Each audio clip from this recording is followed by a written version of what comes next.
দেশকিমা প্রবাস থেকে শহর কিংবা গ্রাম থেকে এই মুহূর্তে যারা যুক্ত রয়েছেন বা পরবর্তী যুক্ত হবে সবাইকে আমন্ত্রণ জানাচ্ছি। আমি মুজাহিদ আহমেদ।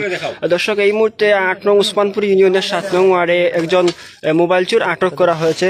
স্থানীয় যে জনাব শেখ মিয়া সাহেবের ছেলে সারওয়ার আহমদের একটি মোবাইল একজন ফেরিওয়ালা নিয়ে যাওয়ার পথে স্থানীয় জনতার হাতে আটক করা হয়েছে এবং এখানে স্থানীয় এলাকার লোকজন রয়েছে। আমরা একটু বিস্তারিত জানার চেষ্টা করব। আসলে এই আপনার বাড়ি এখানে আমরা হবিগঞ্জ। মোবাইল আপনি নিসলানে নিছি বাবা, আমি লোক করে নিছি না করতাম করে বাবা।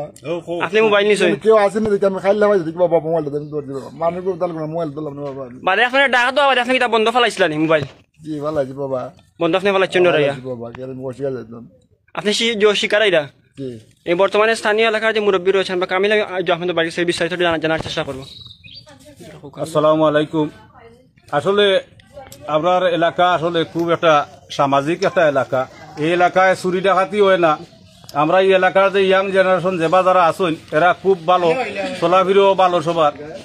কিন্তু আমাদের এলাকায় তো অনেক ফেরিওয়ালাও হল আসে, এখানে গরিব ফেরিওয়ালাও হল আসে। আমরা আসলে এগুলারে কোনো মানা বাধা করি না। তারা তো যে কোনো জনের বাড়িতে ইয়া ঢুকে, কিন্তু এই লোক বাড়িতে আর হবিগঞ্জ লাখাই পড়ছে, হবিগঞ্জ লাখাই। উনি একজন আমার নাতি সম্পর্কে সারওয়ার, নজরুল ইসলাম শেখ যে তার ছেলে সারওয়ার, তার মোবাইলটা ঘাটের মধ্যে গোসল করতে আইয়া ঘাটের মধ্যে রাখছিল পুকুরের পারে। ওই ফেরিওয়ালা আইসে এইখান থেকে মোবাইলটা হাতে করে নিয়ে আসে। নিয়ে আসার পরে আইয়া যখন ওই খাফড় নিয়ে আসছে গোড় তাকে আইয়া ঘাটের মধ্যে দেখে তার মোবাইল নাই। মোবাইল নাই তখন চারিদিকে টুকাইয়া দেখে কেউ নাই, দেখছে ফেরিওয়ালা এদিকে যায়। তখন ফেরিওয়ালারে ডাক দে। ফেরিওয়ালায় ডাক দেওয়ার পরে ফেরিওয়ালা খাড়া হয়েছে না, এর পরে আবার ডাক দিছে। দেওয়ার পরে ফেরিওয়ালা এখানে খাড়া হয়েছে। খাড়া হওয়ার পরে ফেরিওয়ালাটা তার কাছে যে ফোন আছিল আমার সার্ভারের, ফোনটা জমির মধ্যে ফালাইয়া দিছে। 500 গিয়ার দূর, অনেক দূরে জমির মধ্যে তার নতুন ফোনটা, নতুন এও সার্ভারও গরিব মানুষ, হে কিস্তিতে ফোনটা আনছে, তার ফোনটা জমির মধ্যে ফালাইয়া দে। তখন এই ফেরিওয়ালারে নিয়ে আসে। ফেরিওয়ালা বলছে আমার কাছে কিছু না, মোবাইল চিনি না। পরে আবার বলছে ফেরিওয়ালা যে মোবাইলটা দেখো কেউ নিয়া হয়তো সাইলেন্ট করিয়া রাখছে। আসলে হেই সাইলেন্ট করিয়া রাখছে, ফোনটা রাখিয়া এইখানের মধ্যে ফালাইয়া দিছে, জমির মধ্যে পানির মধ্যে ফালাইয়া দিছে। তার 25,000 টাকা দামের মোবাইল। এখন আমরা এই এলাকার জনতা তারে ধরো হয়েছে, এখন স্বীকারোক্তি দিতেছে হে মোবাইল নিছে, হে লুপ কইরা লাইছে। মুরব্বী মানুষ, আমরা তারে মারবারও দিছি না বেশি। আর নাইলে এইখানে যেবা যারা আসিল অনেক মাইর দিত তারে। কারণ এখনো সুরটা চতুর্দিকে সুর, রাহাজানি এবং এই যে চাঁদাবাজি, এইগুলা দেশের মধ্যে সব দিকে হইতেছে। এই এলাকার যে জনসাধারণ যেবা যারা আছে, যুবক ভাইরা যারা আছেন, এরা আমরা বালা মানুষ গতিকে তারে অতটা মারছই না।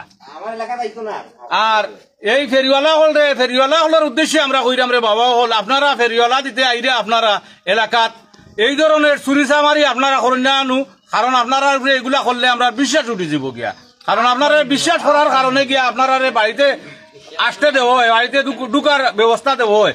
আপনার বাড়িতে আইয়া বিভিন্ন জিনিস বেচা বিক্রি করেন, এইগুলো আপনারা জীবনে করিয়েন না। আর এই মুরব্বীরেও আমি কইরাম যে আপনিও জীবনে এইগুলা করিয়েন না, প্রতিজ্ঞা করেন যে এই এলাকায় আপনারা আর দেখি না জানো, আর কোন এলাকায় গেলেও যাতে এই ধরনের কারবার, আপনি এই ধরনের লুপ এবং চুরি না করেন। আপনি বলেন এটা এই ধরনের লুপ আর করবানি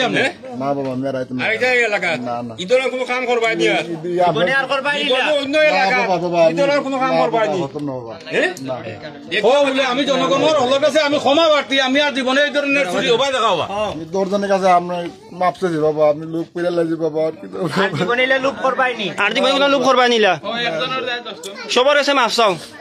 আমি আর 10জনের কাছে মাপছি বাবা। আমারে আপনারা মাফ কইরা দেন, আমি আর জীবনে এমন কাম আর করব না।